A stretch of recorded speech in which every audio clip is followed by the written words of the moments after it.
اور محمد کی محبت دین حق کی شرط اول ہے، محمد کی محبت دین حق کی شرط اول ہے، اسی میں ہو اگر خامی تو سب کچھ نامکمل ہے، اسی میں ہو اگر خامی تو سب کچھ نامکمل ہے۔ حضرات خطبے کے بعد اللہ رب العزت کے مقدس جو ہے قرآن پاک سے ہم نے آیت کریمہ کو تلاوت کیا ہے، اس کا شرح حاصل کیا ہے، اس کا معنی اور مفہوم بیان کرنے سے قبل بہتر و مناسب بلکہ لازم و ضروری سمجھتا ہوں کہ سب سے پہلے آقا نامدار مدینے کے تاجدار دونوں عالم کے مالک و مختار جناب احمد مصطفیٰ محمد مصطفیٰ صلی اللہ علیہ وسلم کی بارگاہ میں ہدیہ درود پاک پیش کریں اور پڑھیں آواز بلند اللہم صلی علی سیدنا و مولانا محمد مبارک وسلم صلو علیہ صلاۃ و سلام علیک یا رسول اللہ یا نبی اللہ یا حبیب اللہ صلی اللہ علیہ وسلم۔ خطبے کے بعد جس آیت طیبہ کو ہم نے تلاوت کرنے کا شرف حاصل کیا ہے، ہمارا اور آپ کا پروردگار ارشاد فرماتا ہے یا الذین آمنوا اتقوا اللہ وکونوا مع الصادقین، اے ایمان والو اللہ سے ڈرو اور سچوں کے ساتھ بولو۔ اس آیت طیبہ میں اللہ رب العزت نے دو باتوں کو خصوصی طور سے ہمیں اور آپ کو حکم دیا ہے کہ ایمان والو اللہ سے ڈر جاؤ۔ اللہ سے ڈر کیا ہے؟ جو انسان نماز چھوڑتا ہو اور دعوے کے ساتھ کہے کہ میں اللہ کا ڈر رکھتا ہوں، اگر اسے عوام میں پوچھا جائے کہ اللہ سے ڈرتے ہو تو بڑے فخر سے کہتا ہے کہ جی مجھے اللہ سے بہت ڈر لگتا ہے، میں بہت ڈرتا ہوں اللہ سے، لیکن اس نے نمازوں کو ترک کیا ہوا ہے پھر بھی یہی کہتا کہ میں اللہ سے ڈرتا ہوں۔ تو پھر کیسا ڈر ہے؟ اللہ کا ڈر بھی ہے اور نماز بھی چھوڑتا ہے، اللہ کا ڈر ہے پھر بھی داڑھی کٹواتا ہے، اور اللہ کا ڈر ہے پھر بھی رشوت لیتا ہے، اللہ کا ڈر ہے پھر بھی چغلخوری کرتا ہے، دنیا کی ہر برائی اپنے اندر ہے اور پھر بھی کہتا کہ میں اللہ سے ڈرتا ہوں۔ اللہ کا ڈر کیا ہوتا ہے؟ ایک حدیث پاک سن لیجئے، حضرت عمر فاروق اعظم ایک پتھر کو اٹھا کر کہتے ہیں کہ پتھر تو کتنی موج میں ہے کہ تجھ پر کوئی حساب و کتاب نہیں، کوئی سوال و جواب نہیں، جان تو میری پھنسی ہے۔ رات وہ عمر فاروق اعظم جس کی 22 لاکھ مربع میل پر حکومت ہے اور جس کے نام سے کیسر و کسریٰ کبتے ہیں، اور وہ عمر فاروق اعظم جس راستے سے گزر جائے تو شیطان بھی اس راستے کو چھوڑ دے، لیکن عمر فاروق اعظم کہتے ہیں، اور سن لو، وہ عمر فاروق اعظم جس کی مرضی کے مطابق اللہ تبارک و تعالیٰ نے قرآن نازل فرما دیا، جس کی مرضی کے مطابق اللہ تعالیٰ نے قرآن نازل فرما دیا، وہ عمر فاروق اعظم جدھر بھی اشارہ کر دے۔ اور ایک بات کیا سن لو، عمر فاروق اعظم کا فیوز جو ہے آگے بات بیان کروں گا۔ وہ عمر فاروق اعظم آپ ایک جنگ سے واپس آ رہے تھے اور ارض تہامہ میں آپ بلک بلک کر رہے، آپ کے غلام جو آپ کے ساتھ میں تھے انہوں نے کہا کہ حضرت آپ ایک نوجوان اور ہٹے کٹے آدمی ہو کر تو یہاں رو رہے ہیں بچوں کی طرح بلک بلک کر۔ آپ نے فرمایا یہ وہی ارض تہامہ ہے کہ میرے باپ خطاب نے مجھے 5 اونٹ دیے اور مجھ سے کہا لین میں کھڑا کرو، میں آگے والے کو سیدھا کرتا تو بیچ والا ٹیڑھا ہو جاتا، اور بیچ والے کو جو ہے سیدھا کرتا تو پیچھے والا ٹیڑھا ہو جاتا۔ آج عمر وہی ہے جس سے 5 اونٹ لین میں نہیں کھڑے ہوتے تھے، آج عمر کا حال یہ ہے کہ 22 لاکھ مربع میل تک جدھر عمر کی نگاہ ہو جائے، اگر آواز ہو جائے، سب کے سب نظر جو ہے ایک لین میں نظر آتے ہیں۔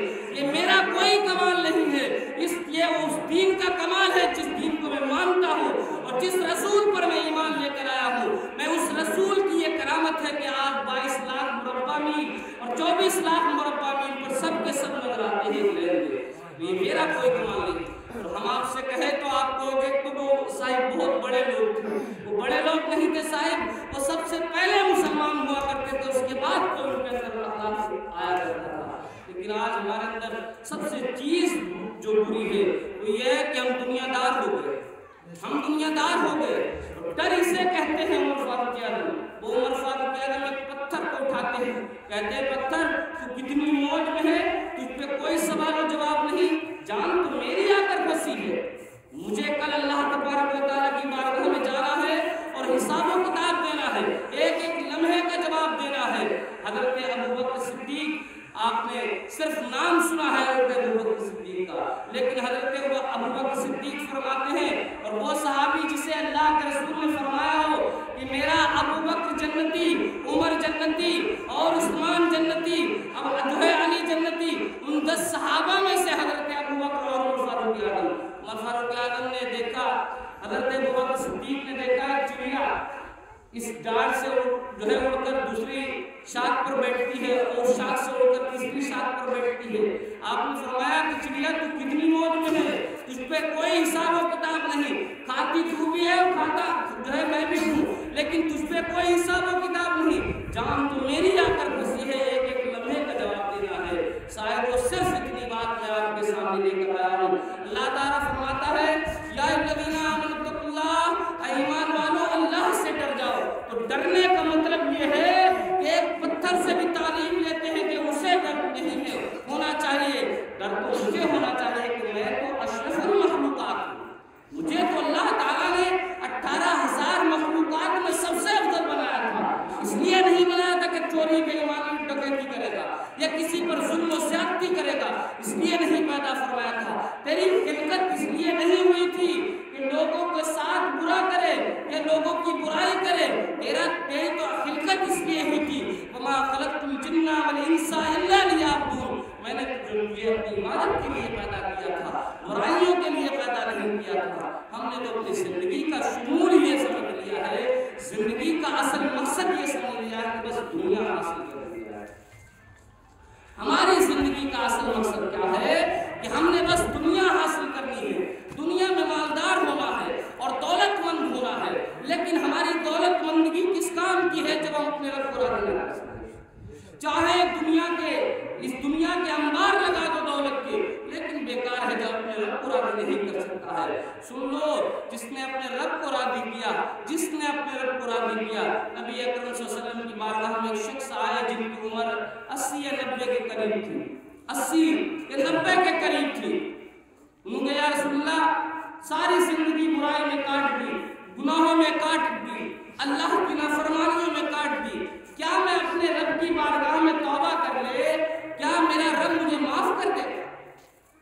یہ حدیث پاک سنانے سے قبل ایک بات اور سن لو کہ تم نے 70 سال گناہ کیے، 80 سال گناہ کیے، پوری زندگی گناہ میں کاٹ دی، لیکن زندگی میں ایک لمحہ ایسا آ جائے جس میں اپنے رب کی بارگاہ میں رو کر یہ کہہ سکو کہ مولا اب میں توبہ کرتا ہوں، اب میں توبہ کرتا ہوں، اب میں اپنی خطاؤں سے اپنے گناہوں سے توبہ کرتا ہوں۔ نہیں آیا وقت ایسا، اگر جس دن آ گیا وقت ایسا تو زندگی کامیاب ہو جائے گی، اسی دن زندگی کامیاب ہو جائے گی۔ مقصد حیات سمجھ جاؤ گے اور دن تو زندگی کامیاب ہو جائے گی، ہم کامران ہو جائیں گے۔ اور سن لو، اب فرماتا ہے کون سی ایسی چیز ہے جس نے تمہیں کریم رب کی چوکھٹ سے روک دیا؟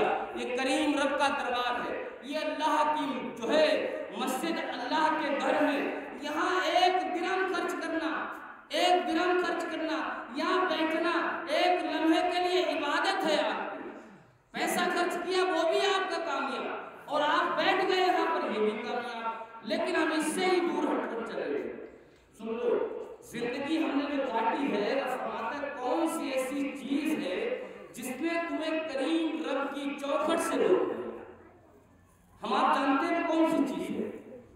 اگر آپ سے پوچھے، آپ ہم سے پوچھے کہ بھئی ایسی کون سی چیز ہے جس کے لیے اس رب کی چوکھٹ سے ہمیں دور ہونا ہوگا، تو وہ کیا ہے؟ وہ دولت ہے، وہ مال ہے، وہ خزانہ ہے۔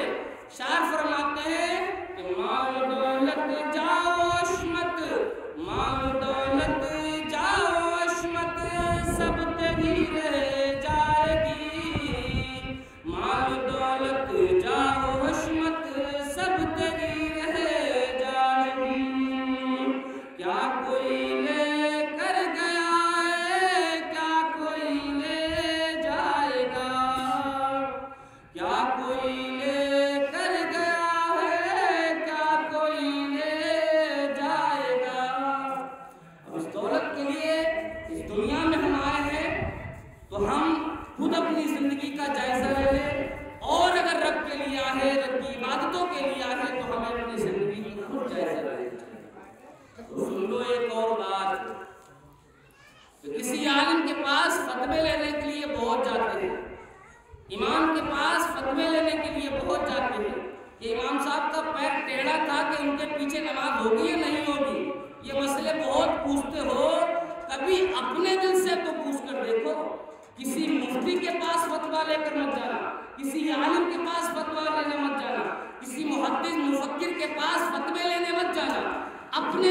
پوچھو. رب فرماتا ہے کہ سب سے بڑا جو مفتی ہے وہ تمہارا دل ہے. کسی کی زمین 1 انچ دابنے سے پہلے دل ضرور کہتا ہے کہ تم نے غلط کیا. مانو چاہے تم بالکل نہ، لیکن دل کے اندر سے ضرور شائبہ ہوتا ہے. دل ضرور کہتا ہے کہ تم غلط کر رہے. یہ فتویٰ کسی سے لینے کی ضرورت نہیں. یہ دل فتویٰ خود دے رہا ہے کہ تم غلط کر رہے ہو. مانتے خود نہیں ہو وہ تم اپنے نفس کی مرضی کے مطابق کر رہے ہو.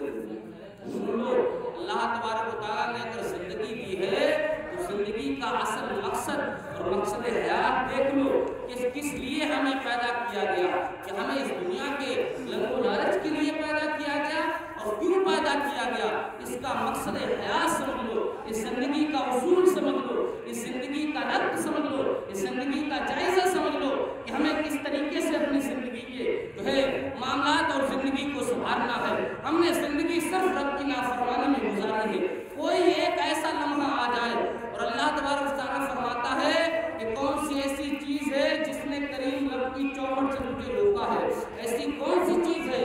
سن لو، تم نے زندگی پر گناہ کیے. یا انسان لا کر رکھا برب کے کریم، اے میرے بھاگے ہوئے انسان پلٹ کر واپس آ جا. تیرے رب کی چوکھٹ اور تیرا رب بہت بڑا کریم ہے. آ تو صحیح میری بارگاہ میں. تم نے 70 سال گناہ کیے، 80 سال گناہ کیے، 50 سال گناہ کیے اور چاہے تمام زندگی گناہ کرتا رہا، لیکن اب میری چوکھٹ پر آ جا اور صرف ایک آنسو بہا دے. صرف ایک آنسو بہا کر اپنی زندگی کے جو تم نے گناہ کیے ہیں وہ تمام گناہوں کو میں نیکیوں سے بدل جو ہے گناہوں سے بدل کر نیکیوں میں تبدیل کر دوں. آ تو میری چوکھٹ. یا انسان ماں قدر کر اے میرے بھاگے ہوئے بندے، اب تو آجا میری بارگاہ میں پلٹ کر. اب بھی واپس نہیں آئے تو ایک لمحہ ضرور ایسا آئے گا. یوں نہیں آؤ گے تو کل کفن کی چادر میں منہ چھپاتے ہوئے آؤ گے. پھر بھی نہیں آؤ گے تو 4 کاندھوں پر اٹھا کر لے آئیں گے. آنا تو پڑے گا. کیا بہتر نہیں ہے؟ یہ غنیمت نہیں ہے؟ یہ رب کا دربار کھلا ہوا ہے. چاہے جب آؤ اور دنیا والوں سے مانگتے ہو تو رسوائی ہوتی ہے، بے عزتی کا باعث بنتا ہے. لیکن اس رب سے نہ مانگو تو ناراض ہوتا ہے. دنیا والوں سے مانگو گے، آپ اپنے بھائی سے اپنے قریبی سے مانگ لو ادھار پیسے، ضرورت کے وقت پیسے مانگ لیجئے، وہ آپ سے ناراض ہوگا. لیکن اس رب سے نہ مانگو تو ناراض ہوگا. وہ تو کہتا ہے کہ آئے انسان ماں اگر رقم رب کر کرے. آ تو میری دہلیز تک جھولی تو پھیلا. میں تو مائل بکرم ہوں، کوئی سائل ہی نہیں. راہ دکھلائے کسے رہرب منزل ہی نہیں. راہ دکھلائے کسے رہرب منزل ہی نہیں. اس دہلیز تک آؤ گے، اس رب کی بارگاہ میں آؤ گے، وہ بے حساب دے گا. کوئی حساب نہیں لگا سکتے ہو. اتنا دے گا کہ تم سنبھال نہیں سکتے ہو. آج تو اس کی دہلیز تک کی چوکھٹ تک آؤ. اور سن لو، میں نے خطبے کے بعد جس آیت کریمہ کو پڑھا ہے، فرماتا ہے یا الذین آمنوا اتقوا اللہ وکونوا مع الصادقین. اے ایمان والو، اللہ سے ڈر جاؤ. اور ڈرنے کا مطلب اور مقصد سمجھ لو. اس کے بعد میں اپنی بات کو ختم کر لوں گا. اللہ تعالیٰ فرماتا ہے کہ یا الذین آمنوا اتقوا اللہ، اے ایمان والو اللہ سے ڈر جاؤ. تو ڈرنے کا مطلب چوری کرنا نہیں ہے. جو چوری کرتا ہوگا پھر اسے ڈر کس بات؟ جو داڑھی کٹا کر اللہ کے رسول کی سنت کو نالی میں بہاتا ہوگا پھر کہتا ہو میں اللہ سے ڈرتا ہوں. 101 مرتبہ کہ تو بھی اس کا ڈر نہیں مانا جائے، کیونکہ دعوے کے لیے دلیل چاہیے. اور جو نماز چھوڑتا ہو پھر کہے میں اللہ سے ڈرتا ہوں، وہ دعویٰ جھوٹا ہے. دعویٰ جھوٹا ہے. دعوے کے لیے دلیل کی ضرورت ہے اور دلیل تیری کھوکھلی ہے. تو تو بیکار ہے، رائے گاہ ہے تیری جو ہے باتیں، تیرا کہنا وہ بیکار ہے. جب تک کہ کامیاب اور ٹھوس دلیل نہیں لے کر آئے گا. ٹھوس دلیل یہ ہے کہ اللہ اور اس کے رسول کی مرضی کے مطابق اپنی زندگی کو کوشش کرو. سن لو، ہم نے اپنی زندگی میں جو کامیابی کی ہے، اللہ تبارک و تعالیٰ کا میدان حشر میں ہمیں جو اعمال دے گا، وہ دفتر ہمیں دے گا اور دینے کے بعد کہے گا کہ اپنے نامۂ اعمال کو پڑھ لو، اپنے اس دفتر کو پڑھ لو. تو اللہ تبارک و تعالیٰ اگلی آیت میں فرماتا کہ انسان اپنے عمل پر خود گواہ نہیں ہے. انسان اپنے عمل پر خود گواہ نہیں ہے کہ انسان خود نہیں جانتا کہ اس نے کیا اپنی زندگی میں کیا کارنامہ انجام دیا ہے ساری زندگی کو، کیا خود نہیں جانتا. اور سن لو، آج اپنی زندگی میں جو چاہ سو، جب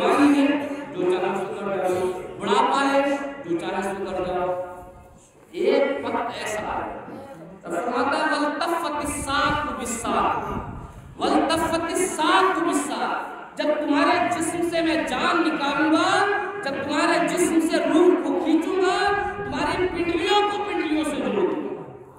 پنڈلیاں جانتے ہو نا، پنڈلیوں کو پنڈلیوں سے۔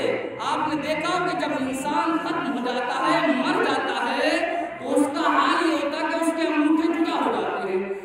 ہم کسی کتر یا کسی دھاگے سے اسے انگوٹھوں کو باندھ دیتے ہیں، یعنی اس کی پنڈلیوں کو جدا کرتے ہیں۔ تو قرآن کہتا ہے کہ وَالْتَفَّتِ السَّاقُ بِالسَّاقِ، جب تمہارے جسم سے میں جان کو نکالوں گا تو تمہاری پنڈلیاں آپس میں جڑ جائیں گی۔ دوسرا منظر فرماتا ہے وَظَنَّ أَنَّهُ الْفِرَاقُ، کل میدان حشر میں اگر تم کوئی سایہ تلاش کرنا چاہو تو تمہیں کوئی سایہ نہیں ملے گا، اپنے رب کی ہی طرف لوٹ جانا ہے۔ وَظَنَّ أَنَّهُ الْفِرَاقُ، پھر تم کوئی سایہ اگر ڈھونڈنا چاہو تو سایہ نہیں ملے گا، تمہارے رب کے سوا کوئی سایہ نہیں۔ تو یاد رکھو جو زندگی میں اللہ تبارک و تعالیٰ نے دی ہے، غنیمت ہے کہ اس کی مرضی کے مطابق زندگی گزاری جائے۔ ابھی وقت ہے، ابھی توبہ کا وقت ہے، ابھی کر لو، ابھی وقت ہے، غنیمت کا وقت ہے۔ اگر اب بھی توبہ نہ کر سکے، آنے والا وقت ایسا ہوگا کہ ہم قبر میں ہوں گے، ہماری اولادیں ہمیں چھوڑ کر چلے جائیں گی، کوئی ہمارے کو سہارا نہیں ہوگا۔